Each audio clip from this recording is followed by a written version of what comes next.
मोमोका डल्लाहरू हामीले बनाइसकेका छौँ। सुरुमा पिठो मिचेर रेडी गरिसकेका छौँ हामीले।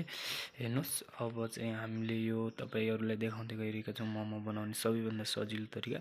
तपाईँहरूले मोमो बनाउने तरिका यसरी गरेर मोमो बन्छ। हेर्नु कि हामीले सब रेडी गरिसकेका छौँ। किमा अनि चिकन मोमो हुन्। चिकन मोमो बनाउँदैछौँ हामी। तपाईँहरू सिक्न चाहनुहुन्छ भने एकदम सजिलो तरिकाले तपाईँहरूलाई हामी सिकाउन गइरहेका छौँ। भनेपछि तपाईँले मोमो बनाउने सबैभन्दा सजिलो तरिका, सबैभन्दा पहिला पिठो मुछ्नुपर्छ। अनि पिठो मिसिसकेपछि यसरी किमा सब रेडी गरेर राख्नुपर्छ। त्यसपछि अनि यसरी बनाउनुपर्छ मोमो। अनि फाइनली हाम्रो मोमो रेडी भइसकेका छन्। अनि फाइनली यस्तो रिजल्ट आउँछ लास्टमा।